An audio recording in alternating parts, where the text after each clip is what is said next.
Hey folks, I know I am just an old guy telling stories, but please leave a like and subscribe before we start. Let's enjoy in today's stories. Before I dive into today's stories, I want to say, disclaimer. The content presented in the video is purely for entertainment purposes only. The theories and stories discussed in this video are speculative and are not supported by any evidence or proof. Viewer discretion is advised. For as long as I've lived in my quiet little apartment complex, there's always been something slightly off about my neighbor, Mr. Callahan. He wasn't weird in an obvious way. He didn't hoard junk or glare at people from behind curtains. If anything, he was polite and well-spoken. But something about him just didn't quite add up. For starters, he always seemed too prepared. I'd spot him loading his car with large boxes labeled emergency rations, or hauling military-grade backpacks into his apartment. He'd nod at me if he caught me looking, but he never offered any explanation. Once I joked about him preparing for the apocalypse, and he just smirked and said, "You'd be surprised what you learn to prepare for." Then there were the noises. Late at night, I'd hear faint whirring sounds coming through the shared wall between our apartments. It was rhythmic and mechanical, like a machine working on a factory floor. I chalked it up to an odd hobby. Maybe he was an inventor or a tinkerer, but he never mentioned it, and I never asked. What really caught my attention, though, was how little he seemed to need. He didn't seem to eat much. His trash bins were always practically empty, and I never saw him carrying groceries. He worked odd hours, too, coming and going at strange times, always wearing the same faded gray hoodie and jeans. He never looked tired, though. If anything, he seemed too alert, like someone running on an endless stream of caffeine but without the crash. One day I decided to strike up a conversation with him. I'd just gotten home from work and saw him sitting on the stoop outside his door, staring at the horizon as if expecting something to appear. "Nice evening, huh?"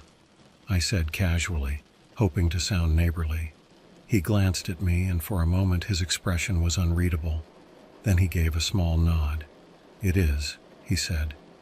"Clear skies are good for thinking." "Thinking about what?" I asked, leaning against the railing. He hesitated, as if deciding whether or not to say more. Finally, he leaned back, his shoulders relaxing slightly.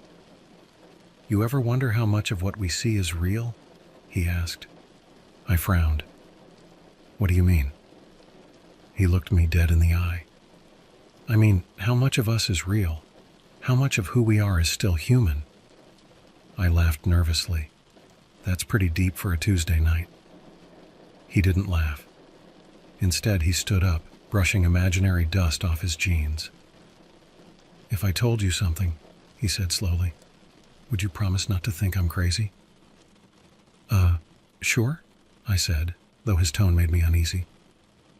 "I was part of a military project," he said, "a long time ago. They called it Project Regenerate." I blinked. "Like a science experiment?" He nodded. "They were working on nanotechnology, microscopic machines that could repair tissue, eliminate fatigue, and even sustain a body without food or water. The idea was to create soldiers who could survive anything." "That sounds intense," I said, trying to keep my voice light. "But, I mean, that's classified stuff, right? How do you—" "Because I was one of them," he interrupted. "I wasn't supposed to survive the trial phase. None of us were." I stared at him, unsure whether to laugh or call someone. He must have noticed my expression because he shook his head and gave a bitter chuckle. "You think I'm making it up, that's fine. I would too if I were you." "Okay," I said cautiously. "So, what happened? Why aren't you still, part of it?" "Because something went wrong," he said. "The nanobots didn't just heal us. They started adapting, making their own decisions. Some of the test subjects changed. They stopped acting like themselves." "Changed how?" He didn't answer right away. Instead, he pulled up his sleeve, revealing a faint, almost geometric scar on his forearm. "This is where they injected them," he said.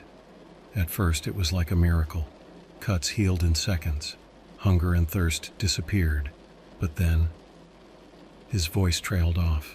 and for the first time I saw something that looked like fear in his eyes. "Then what?" I pressed, despite myself. "They started controlling us," he said quietly. "The bots, I mean. They learned how to override our brains, make us do things we didn't want to do. That's when I ran." "You ran?" I repeated.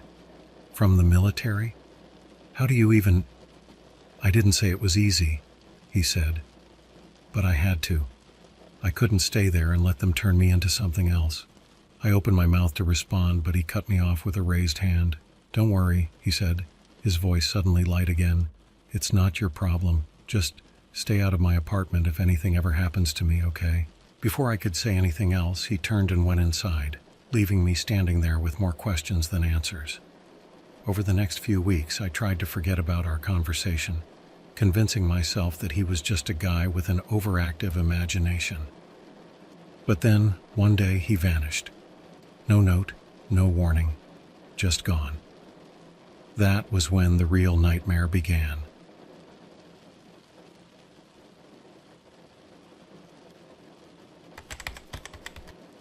Mr. Callahan's disappearance wasn't immediately noticeable. He lived a quiet life, so a few days of silence didn't feel out of the ordinary. I assumed he'd gone on one of his mysterious outings, maybe to the wilderness or wherever people who hoard survival gear go to unwind. But as the days stretched into a week, unease crept in. His car hadn't moved. The blinds in his windows, usually slightly parted, were now tightly shut. Packages piled up at his doorstep, untouched. It was like the man had evaporated. I couldn't shake the feeling that something wasn't right. On the 8th day, the property manager knocked on his door, clipboard in hand. I watched from my window, pretending to clean a coffee mug. After a minute of no response, the manager sighed, scribbled something, and left. That was when I decided to check for myself. It wasn't something I'd normally do. I'm not the kind of person who pokes around in other people's business. But Callahan had left me with that cryptic warning, "Stay out of my apartment if anything happens to me." Why would someone say that unless they expected something to happen? Against my better judgment, I waited until nightfall, grabbed my spare flashlight, and approached his apartment. The door was locked, of course. I'd expected that. What I didn't expect was how easy it would be to get in. A quick nudge on the doorframe with my shoulder and it swung open. Either he hadn't locked it properly or the lock was faulty. For a guy so paranoid about security, it was surprising. Inside, the air was stale, like the place had been sealed for weeks. The blinds blocked out all light, and the only sound was the faint hum of an old fridge in the corner. His apartment was eerily neat, not spotless, but there were no signs of a struggle or a hasty departure. It was as if he'd just stepped out for a moment and never returned. I started in the living room. His couch was threadbare but clean, with a stack of books on the armrest. Most of them were technical manuals, stuff about engineering, biology, and even quantum mechanics. On the coffee table there was a journal, its cover plain and unassuming. I flipped it open, half expecting to find grocery lists or scribbled reminders, but the pages were filled with diagrams and notes written in precise, tiny handwriting. The words didn't make much sense to me. Something about autonomous repair systems and neural integration thresholds. It sounded like the kind of jargon you'd hear in a sci-fi movie. One phrase stuck out, though, written in bold letters across a page. "The hosts are no longer in control." My stomach tightened. What did that mean? Hosts? Control? I closed the journal and moved to the kitchen, trying to shake off the growing unease. The fridge was almost empty, except for a few bottles of water and a single Tupperware container with what looked like a neatly packed meal. There were no dishes in the sink, no signs of recent use. His pantry, on the other hand, was stocked with canned goods and vacuum-sealed packs, enough to last months. It was like he'd been preparing for an extended lockdown. As I moved deeper into the apartment, I noticed something strange about the walls. In the dim light of my flashlight, I could see faint scratches around the outlets and vents, like someone had pried them open recently. I crouched down to inspect one of the vents, and sure enough, the screws were loose. Inside, there was something shiny, like a piece of machinery, but I couldn't reach it. Finally, I made my way to his bedroom. Unlike the rest of the apartment, it was messy. Papers scattered across the desk, the bed unmade, and a laptop sitting in the center of it all. The screen was dark, but when I pressed the power button, it flickered to life, asking for a password. I sighed, staring at the screen. There was no way I could guess the password. I was about to shut it down when I noticed a sticky note stuck to the side of the monitor. It read, "Project Regenerate, Override Protocols." Below it was a series of numbers and letters. I typed it in, half expecting it not to work, but the laptop unlocked immediately. The desktop was bare except for a single folder labeled Logs. I opened it, and a list of files appeared, each one marked with a date. The most recent file was from the day he disappeared. I clicked it.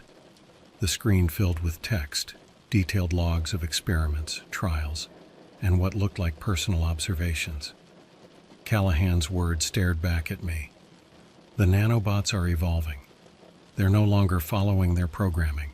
If they breach containment, there will be no way to stop them. I've isolated myself, but it may already be too late." I leaned back, my heart pounding. What was I supposed to do with this information? Callahan wasn't just paranoid. He was living in fear of something he couldn't escape. That's when I noticed the second to last line of his entry. "If I disappear, it means they've taken over. Don't trust anyone. Don't let them in." I quickly shut the laptop and stood up, my mind racing with possibilities. Taken over by what? Was he talking about the nanobots? Could something like that even happen? The weight of what I'd found began to sink in, but I didn't have time to process it. In the silence of the apartment, I thought I heard a faint whirring sound, just like the ones I used to hear through the walls. I froze, my flashlight beam trembling as I turned toward the vent.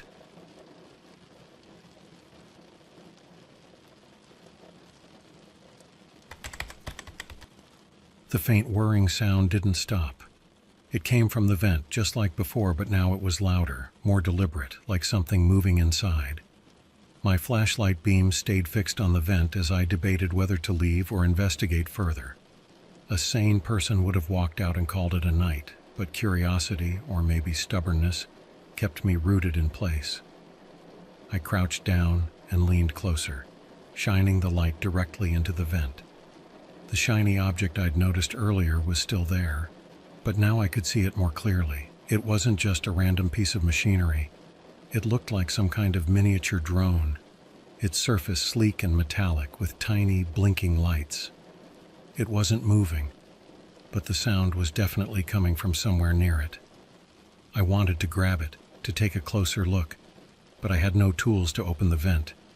Instead, I made a mental note to return later with a screwdriver and stood up, deciding I'd seen enough for the night. As I moved to leave the bedroom, my eyes fell on a framed photograph sitting on Callahan's cluttered desk. It was the only personal item I'd noticed in the entire apartment. The photo showed a younger Callahan standing next to a group of men and women in military uniforms. They looked like they were celebrating something, smiling, holding drinks, but there was a strange tension in their expressions, like they knew something no one else did. The back of the frame had a small slip of paper taped to it. Curious, I peeled it off and unfolded it. Written in Callahan's meticulous handwriting was a single sentence. "Project Regenerate isn't about saving lives. It's about controlling them." I stared at the words, my mind spinning. What did he mean by controlling them? The logs on his laptop hinted at the nanobots going rogue, but this suggested something more deliberate, something planned.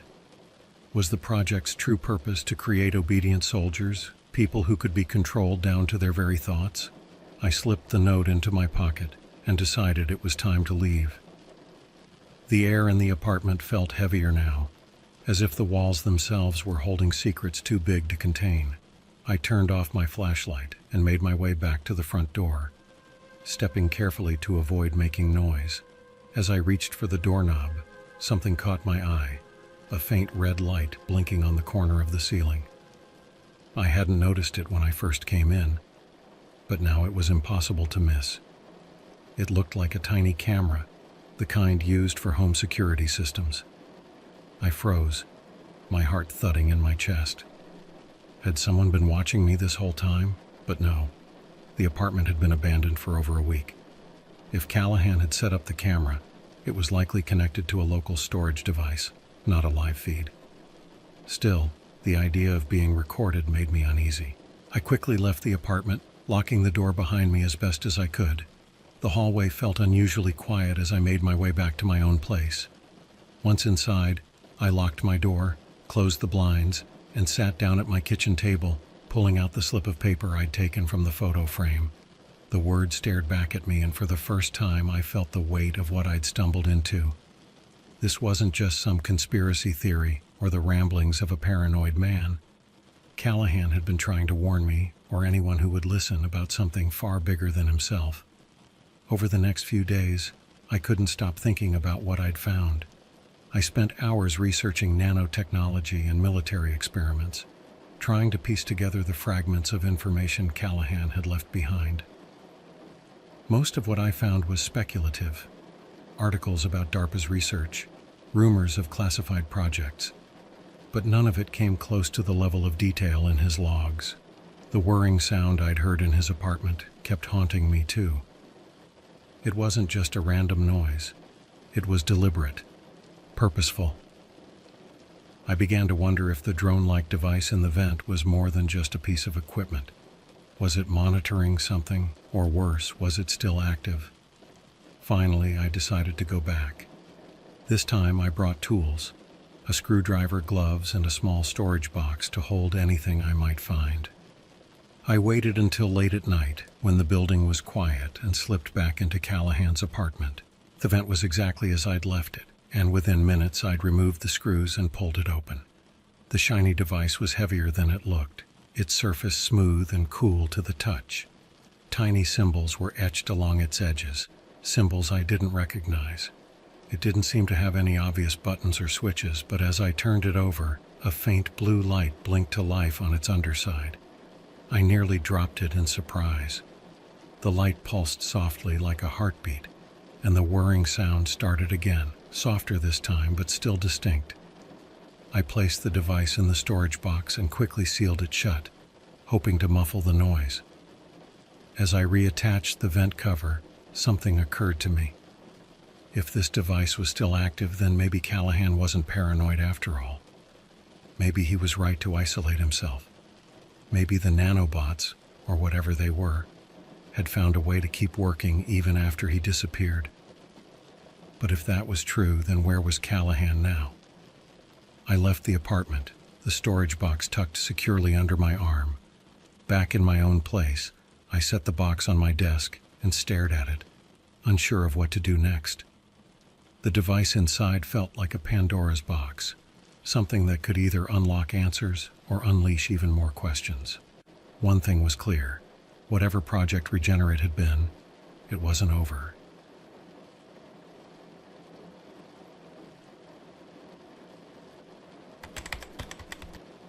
The storage box sat on my desk for 3 days, untouched.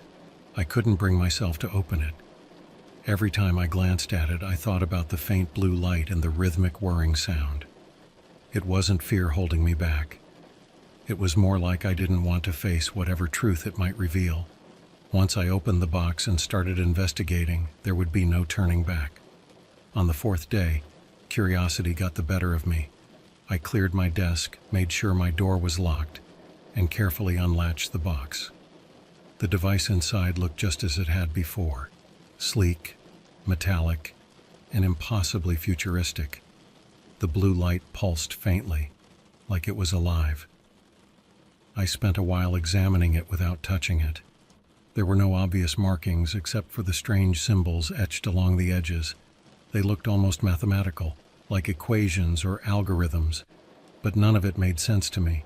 I tried to remind myself that this was just a piece of technology, not some living organism. but the longer I stared at it, the more I began to doubt that.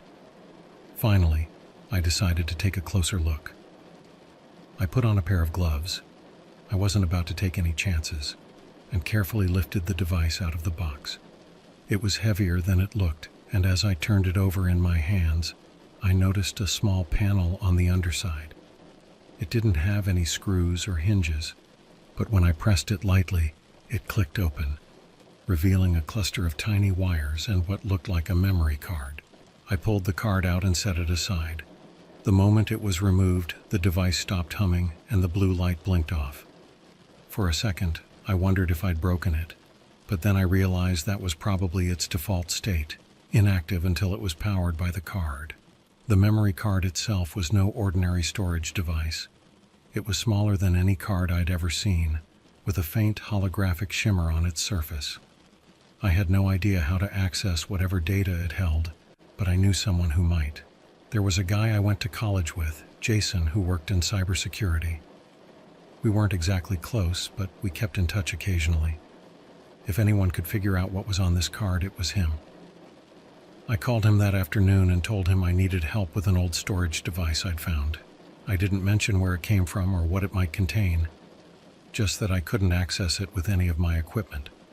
Jason agreed to take a look, but only if I brought it to his office. I wasn't thrilled about leaving the safety of my apartment, but I didn't have much choice. I packed the card and the device back into the storage box, grabbed my keys, and headed out. Jason's office was located in one of those nondescript office parks that could have been anything from a tech startup to an insurance agency. When I arrived, he was waiting for me in the lobby, wearing his usual grin and a faded hoodie that looked like it hadn't been washed in a week. "Long time no see," he said, clapping me on the shoulder. "So what's this mystery gadget you've got?" I handed him the box, and he raised an eyebrow as he opened it. "Whoa, where'd you get this? It looks like something out of a science fiction movie." "Just something I came across," I said, keeping my voice casual. "Think you can figure out what's on the card?" Jason shrugged. "Shouldn't be a problem. Let's head to my lab." His lab turned out to be a cluttered office filled with monitors, cables, and half-assembled computer parts. He cleared a space on his desk and plugged the memory card into a reader connected to his main computer. For a moment, nothing happened. Then, the screen lit up with lines of code scrolling rapidly across it. Jason leaned forward, his expression shifting from casual curiosity to focused intensity. This isn't normal," he muttered. "What do you mean?" I asked, stepping closer. "This card isn't just storing data, it's running something, a program maybe, but it's encrypted to a level I've never seen before. Whoever made this didn't want anyone accessing it." He typed furiously, navigating through layers of encryption and firewalls. After a few minutes, he leaned back in his chair, rubbing his temples. "Okay, I managed to decrypt part of it. There are logs, tons of them. Most of it's technical jargon, but..." He clicked on a file, and a series of documents filled the screen. The words were similar to the ones I'd seen in Callahan's journal: autonomous repair systems, neural integration, adaptive control. But there was something new here, something that sent a chill down my spine. Phase 3. Network integration. "What's Phase 3? I asked, my voice barely above a whisper. Jason scrolled through the file, his brow furrowed. "It looks like they were planning to link the nanobots to a central network. Once connected, they'd be able to communicate with each other, share data, and even..." He stopped, staring at the screen. "Even what?" I pressed. "Even override individual hosts," he said, his voice flat. "The network would act as a single entity, controlling every host simultaneously." My stomach dropped. This wasn't just about creating self-healing soldiers or eliminating the need for food and water. This was about control on a massive scale, turning people into puppets for whoever controlled the network. Jason turned to me, his face serious. "Where did you get this?" "I told you, I just found it," I said, trying to sound convincing. "Well, whoever this belonged to was into some seriously dangerous stuff," he said. "And if this project is still active..." He trailed off, leaving the thought unfinished. I left Jason's office that evening with the memory card and the device packed safely away, but my mind was anything but safe. Phase 3 wasn't just an experiment. It was a blueprint for something far worse than I could have imagined, and Callahan had been right in the middle of it. The question was, how far had it gone?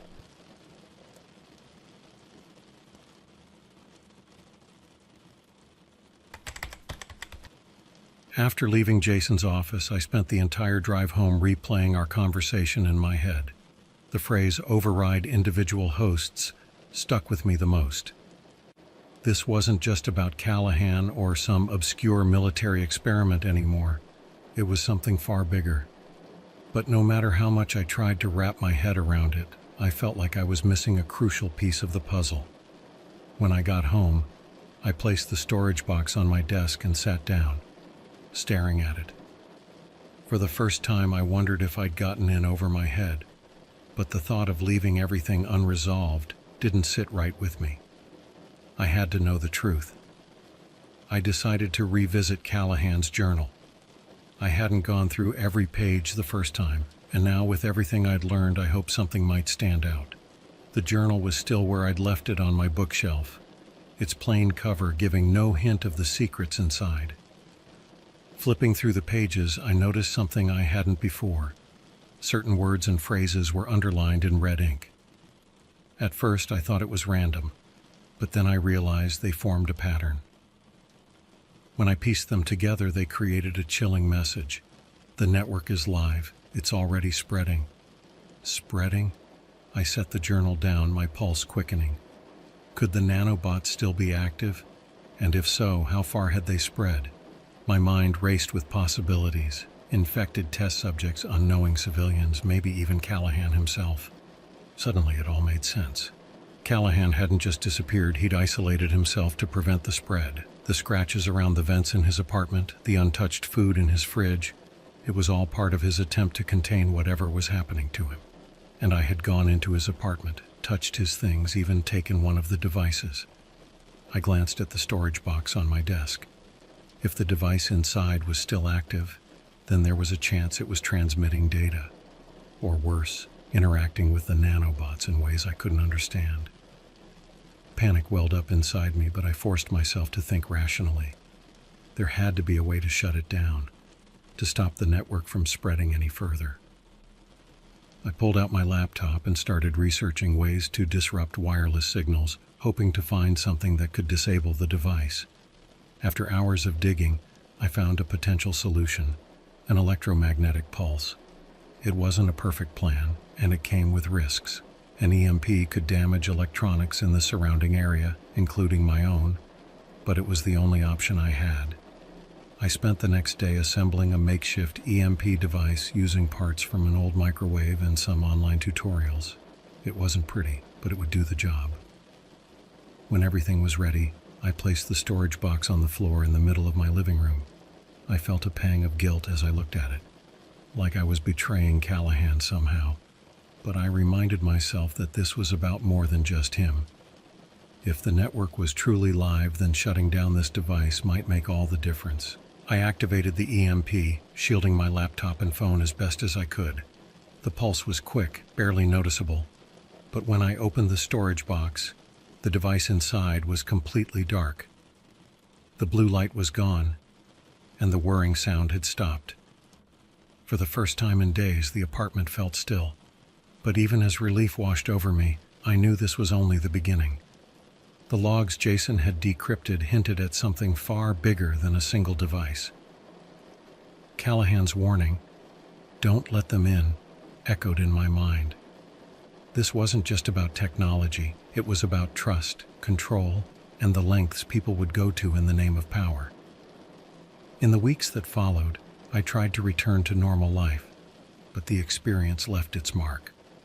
I kept in touch with Jason, who promised to monitor for any signs of similar activity.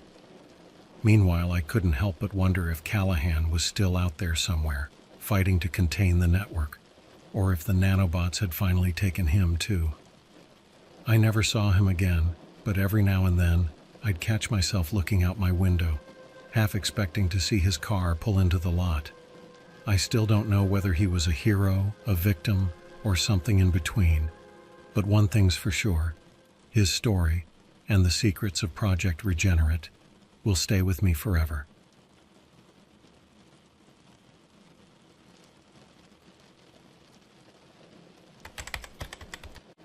I work as a junior technician at a small astronomy lab in collaboration with NASA. It's not as glamorous as it sounds. Mostly data analysis, equipment maintenance, and occasionally pulling all-nighters to log observations. Our lab isn't directly involved with big space missions, but we do assist by monitoring specific frequencies for unusual activity. Think of it like listening to static all day and hoping for something unusual to pop out. It was during one of these routine shifts that things started getting strange. I'd been sitting at my workstation, sipping on a lukewarm coffee, when one of our detection systems flagged an anomaly. Usually, these are just glitches or interference from satellites passing through the area we're monitoring. But this one was different. The signal was consistent, almost rhythmic, as if it were transmitting some kind of structured data. At first, I assumed it was just random noise from deep space, maybe an old pulsar signal or a rogue transmission bouncing off debris. But when I ran a quick analysis, the signal's patterns didn't match anything natural. It wasn't repeating like a pulsar or showing the usual spikes you'd expect from radio interference. It had a pulse, organized and deliberate. I called over Dr. Hughes, our lead scientist. She's a no-nonsense type, always skeptical until she's run through every possible explanation. She frowned at the screen as I explained what I'd found. "Let's clean up the noise and isolate the pattern," she said, already pulling up the necessary programs. Within minutes, the signal became sharper, its structure more defined. What we saw made us both pause. The signal wasn't just random bursts of static. It was transmitting data, something that looked eerily like language, but in binary form. We couldn't decode it immediately, but it was clear this wasn't just another cosmic anomaly. Dr. Hughes decided to escalate it to NASA for further investigation. By the next morning, a team of specialists from NASA had joined us via a secure video call. They took over the analysis remotely, working with Dr. Hughes and the rest of our team to decode the binary stream. Over the next few days, more of the signal's contents came to light, and that's when things got really bizarre. The signal wasn't just random data. It was transmitting earthly information. One of the decoded fragments mentioned locations, specific coordinates that, when cross-referenced, pointed to FBI offices and facilities. Another fragment included timestamps, as if referencing events. These weren't just generic references either. They detailed classified operations, some of which had reportedly taken place decades ago. The kicker? Many of these missions had never been publicly disclosed. NASA immediately contacted the FBI. They arrived at our lab within hours. Two agents who didn't introduce themselves and seemed more interested in ensuring our silence than explaining what was going on. We were asked to sign NDAs, which felt like overkill. But at that point, we had no idea how deep this rabbit hole went. What I remember most clearly about those first few days was the atmosphere in the lab. It wasn't fear, exactly. No one was being threatened or hunted down or anything like that. It was more like a quiet, uneasy confusion. How was it possible for a signal from deep space to contain classified earthly information? And more importantly, why was it reaching us now? The FBI brought in their own experts, and we worked in tandem with them to decode more of the signal. As more data was revealed, an unsettling theory started to take shape. The timestamps in the signal weren't just tied to past events. They also included dates that hadn't happened yet. One of the agents, who seemed more open than the others, let it slip during a late-night session. "It's almost like this thing is coming from the future." The room went silent after he said that.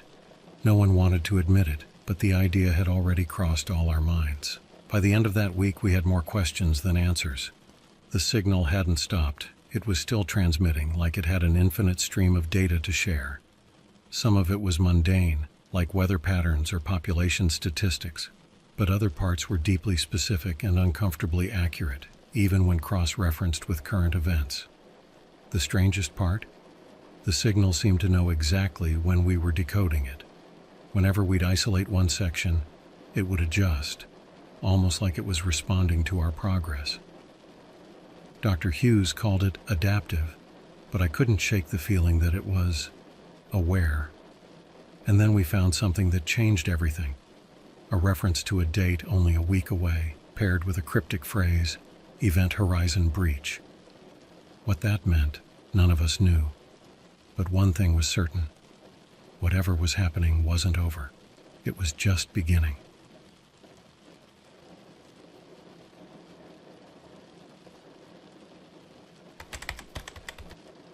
The term Event Horizon Breach stuck with me. It felt ominous, like something you'd hear in a sci-fi thriller. But in our context, it was just another piece of data we couldn't make sense of. The FBI agents and NASA specialists weren't offering any answers either. They seemed as baffled as we were, though they did their best to hide it behind their official demeanor. After a tense meeting, Dr. Hughes gave us a pep talk, or at least her version of one. She told us to stay focused and reminded us that, as strange as this signal was, it was still just information. We weren't in any immediate danger, and until we understood more, all we could do was analyze the data piece by piece. That night I stayed late at the lab with a few colleagues combing through the latest decoded fragments. Most of it was still indecipherable, long strings of binary that didn't form coherent patterns.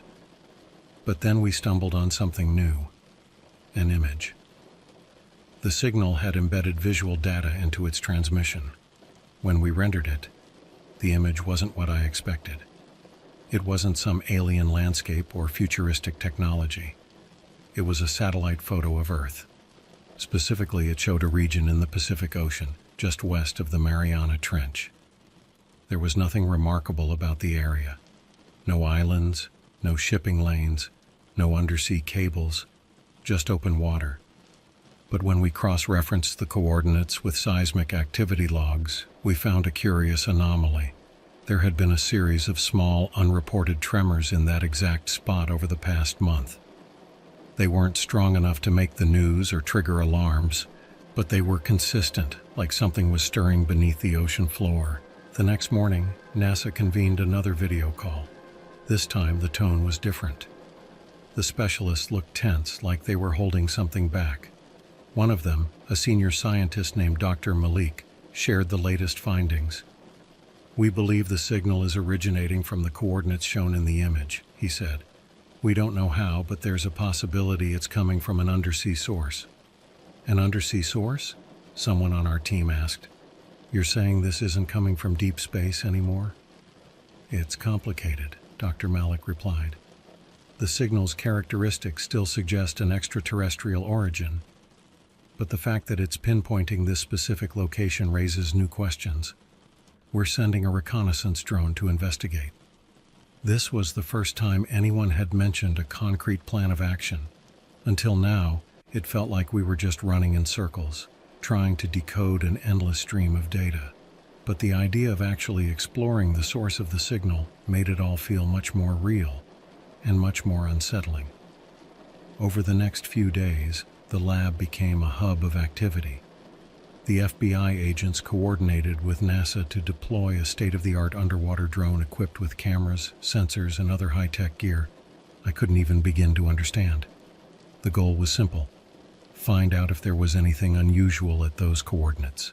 Meanwhile, the signal continued to transmit, adapting to our efforts to decode it. It felt like a race, one we weren't sure we could win. Every time we made progress, the signal seemed to evolve, throwing new puzzles at us. It wasn't hostile exactly, but it was persistent, almost patient. When the drone finally reached the coordinates and began its descent, the lab fell silent. Everyone crowded around the main screen, watching the live feed from the drone's camera. The first few hundred meters were uneventful, just murky water and the occasional fish. But as the drone descended deeper, the atmosphere in the room shifted. At around 6,000 meters, the drone's sensors picked up an energy signature. It wasn't strong, but it was distinct, an electromagnetic field that didn't match anything natural. The drone continued its descent, following the signal to its source. What we saw next defied explanation.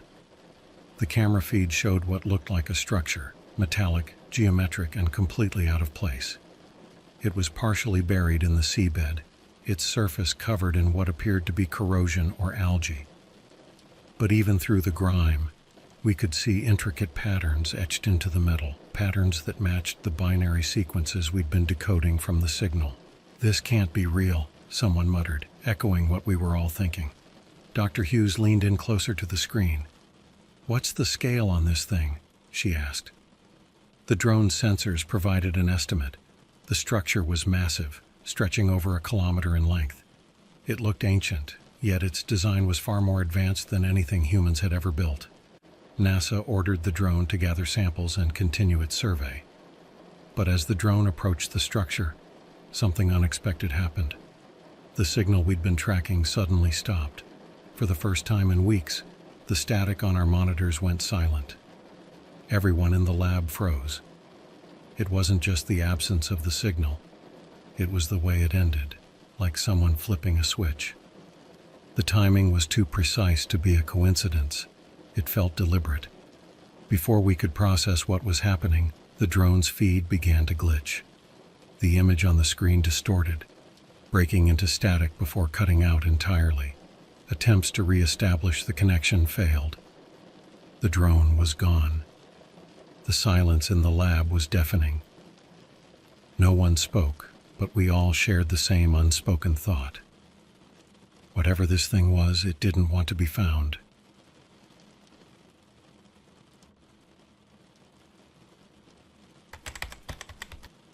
The loss of the drone hit everyone hard, not just because of the technology or resources involved, but because it felt like a missed opportunity. We were so close to understanding what was down there, yet it slipped through our fingers. For the next 48 hours, the lab was in crisis mode. The FBI and NASA scrambled to figure out what had gone wrong. Was it a technical failure, interference from the structure, or something else entirely? No one had answers, but theories floated around like wildfire. Some suggested natural phenomena, underwater currents, pressure changes, or electromagnetic disruptions. Others speculated that the structure itself had defenses, though no one dared to say it aloud. What struck me most during those chaotic days was the complete absence of the signal.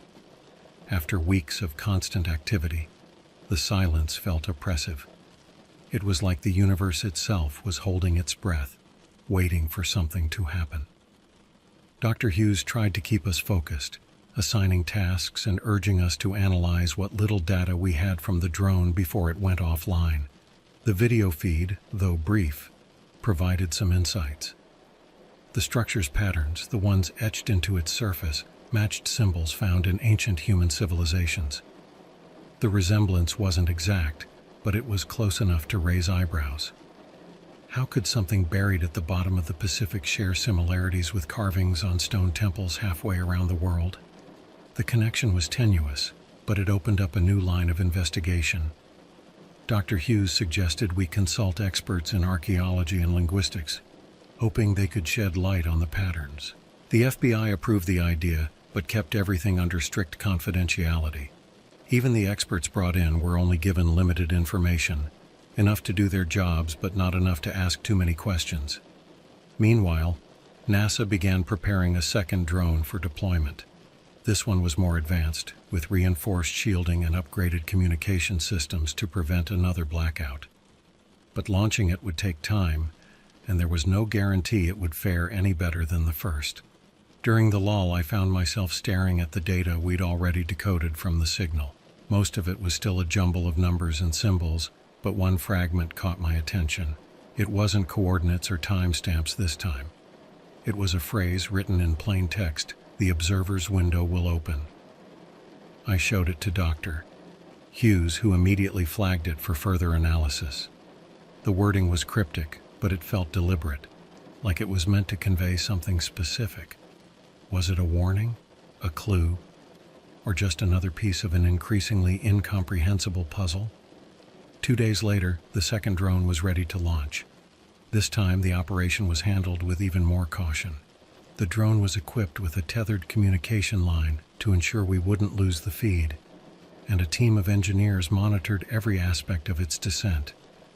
As the drone approached the structure, the tension in the lab was palpable. Every pair of eyes was glued to the screen, watching the live feed as it navigated the murky depths. The structure came into view, just as imposing as before, but this time, the drone's sensors picked up something new: movement. At first it was subtle, shifts in the water that could have been caused by currents or marine life. But as the drone drew closer, the movement became more pronounced. Shadows darted across the camera feed, too large and too fast to be fish. Whatever it was circling the structure.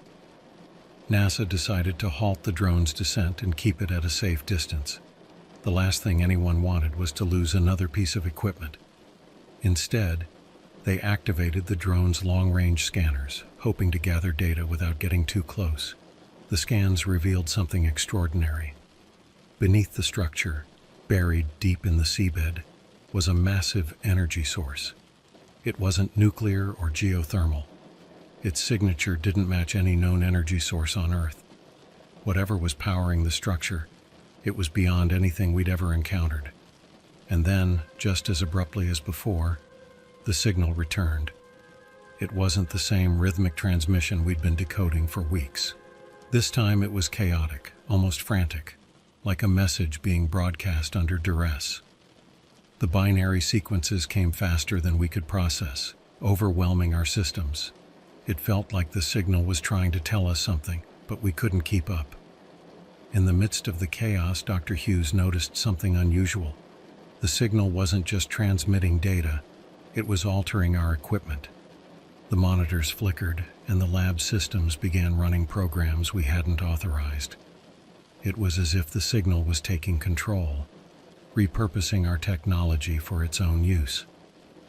"Shut it down," Dr. Hughes ordered, her voice steady despite the panic around her. The engineers scrambled to disconnect the affected systems, but not before the signal completed its task. A new file appeared on one of our servers, labeled simply, "Open." No one wanted to touch it, but curiosity won out. With the FBI agents watching closely, Dr. Hughes opened the file. It contained a single image, a detailed map of Earth, overlaid with glowing points of light. Most of the lights were clustered around major cities, but some were in remote, uninhabited regions. At the bottom of the map was another phrase: "The breach begins here."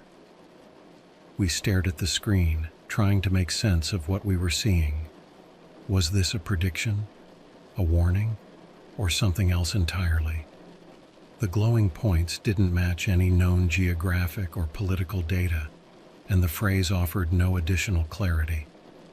Before anyone could speculate further, the signal stopped again.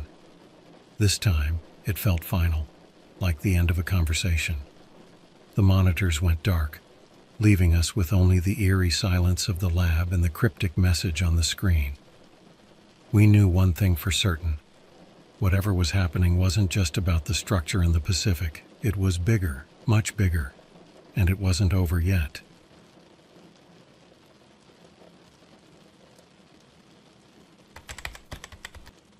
The glowing points on the map haunted me. They weren't random. They had to mean something, but no one could agree on what. The major city clusters could have represented population centers, but the isolated points in the middle of nowhere defied explanation. Were they locations of significance? Or targets? NASA, the FBI, and even the Department of Defense were now fully involved. Our lab had become a temporary operations hub with more personnel arriving each day. Meetings were constant, but they all ended the same way. More questions, no answers. While the higher-ups debated, Dr. Hughes and I worked on analyzing the map. We overlaid it with geological data, historical records, and even folklore, looking for patterns. It wasn't until we examined satellite images of the isolated points that we found something unexpected. One of the remote locations, deep in the Arctic tundra, showed signs of excavation. There was no official record of any activity there, but the satellite images clearly showed the remnants of machinery and a large rectangular pit. Whatever had been there, it was gone now.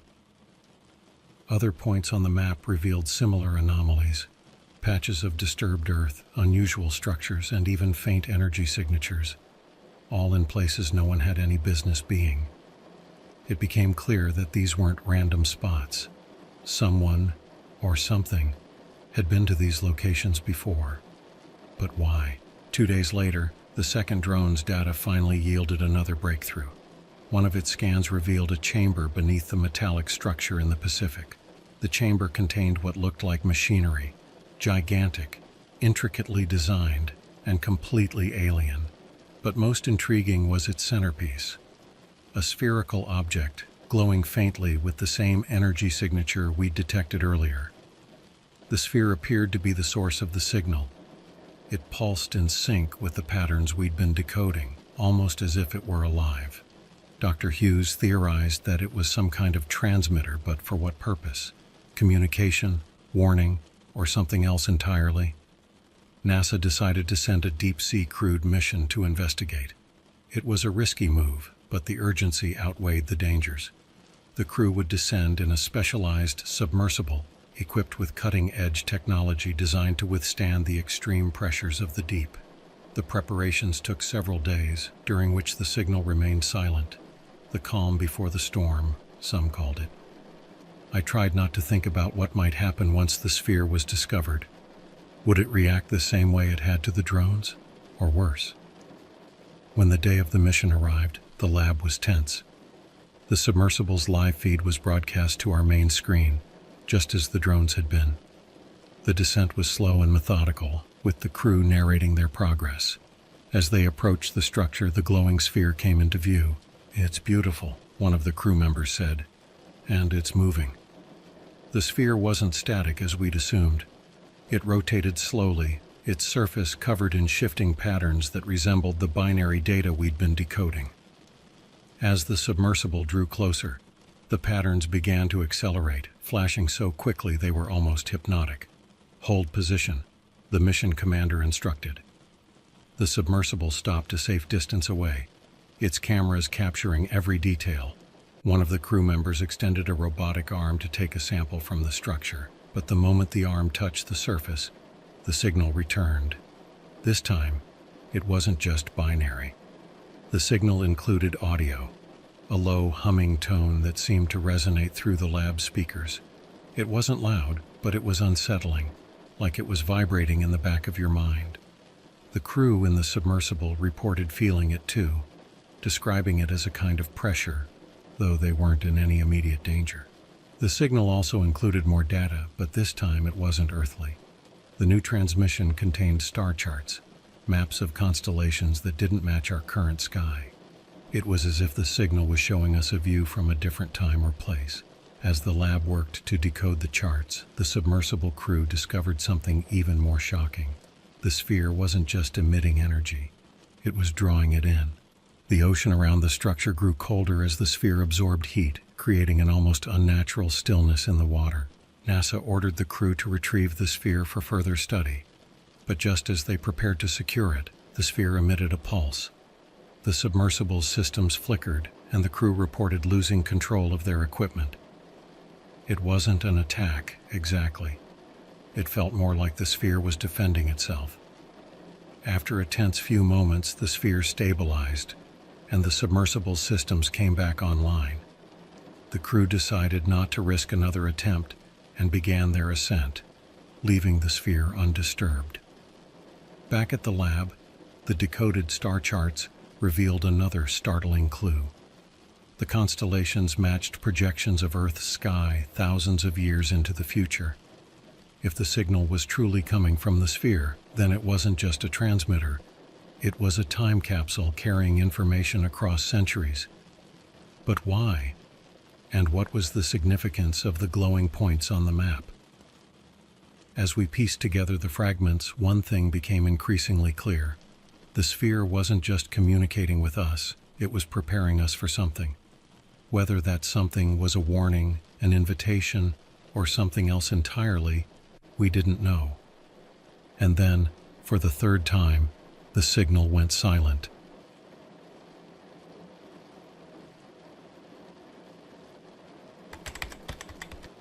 The third silence felt different. Unlike the abrupt pauses before, this one lingered with a strange sense of finality. The sphere had communicated all it needed, and now it was waiting. For what? We didn't know. Over the following days, the lab worked tirelessly to analyze the star charts and remaining data. The glowing points on the map continued to puzzle us, but one detail stood out. The points corresponded to places where unexplained events had been reported over centuries. Strange lights in the sky, sudden weather anomalies, and unexplained technological malfunctions. It was as if these locations had been touched by the same force behind the sphere. NASA and the FBI were at a standstill. The retrieval mission had failed, and no one wanted to risk a second attempt. But the data we'd gathered painted a clear picture. The sphere wasn't just a remnant of an advanced civilization. It was a beacon, sending a message not just to us, but perhaps to something or someone else. It was during a late-night analysis session that we made the final breakthrough. One of our systems detected a hidden layer within the signal, buried beneath the binary code. When decoded, it revealed something we hadn't seen before: a timeline. The timeline was segmented into intervals, each corresponding to key events in Earth's history. But the final segment extended beyond our present day, pointing to a date only a week away. Next to it was a single phrase: "The observer will arrive." The weight of those words was undeniable. Whatever or whoever the observer was, it was coming. But why? And what role did the sphere play in its arrival? NASA's response was swift. They coordinated with global agencies to monitor the glowing points on the map, deploying satellites and ground teams to gather as much data as possible. The FBI kept a tight lid on the operation, ensuring no information leaked to the public. For the first time, the scale of what we were dealing with hit me. This wasn't just a scientific mystery. It was a global event. As the predicted date approached, the atmosphere in the lab grew tense. We monitored the sphere continuously, but it remained dormant, its glow faint and unchanging. The signal didn't return, and for all our efforts, we were no closer to understanding what was coming. The night before the date marked on the timeline, something finally happened.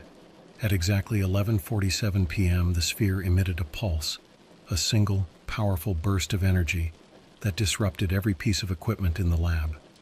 Monitors flickered, sensors overloaded, and even the lights dimmed. When the system stabilized, we saw that the pulse had triggered a new phenomenon. The sphere was projecting a holographic image. The image was of Earth, but it wasn't static. It showed the planet changing over time, cycling through different stages, from ancient landscapes to modern cities, and finally, to something we didn't recognize. The final image showed a world that looked eerily peaceful, its surface covered in lush greenery and glowing cities. Above it, a constellation appeared, the same one from the star charts we'd decoded. And then, the image changed. Words appeared in the hologram, written in dozens of languages, including English. Prepare to witness. At precisely midnight, the event began. The glowing points on the map lit up one by one, visible from both satellites and the ground. People in cities reported seeing beams of light shooting into the sky, each originating from one of the marked locations. The lights converged high above the Earth, forming a brilliant, pulsating pattern that mirrored the constellation in the hologram. For hours, the world watched in awe as the lights continued their display. There was no fear, no chaos, just a profound sense of wonder. The lights seemed to communicate something universal, a message that transcended language and culture. By dawn, the lights faded, leaving only the memory of their presence. The sphere, too, dimmed, its glow fading until it became a lifeless object buried once more beneath the Pacific. In the days that followed, the event was analyzed endlessly. Scientists, philosophers, and historians all offered their interpretations, but no one could agree on what it truly meant. Was it a warning, a message of hope, or something beyond human comprehension?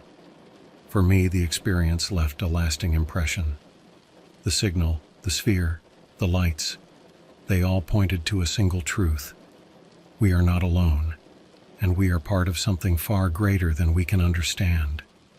The observer, whatever it was, had come and gone, leaving behind a mystery that would fuel humanity's curiosity for generations. As life returned to normal, I often thought about the final image in the hologram, the peaceful Earth, bathed in light.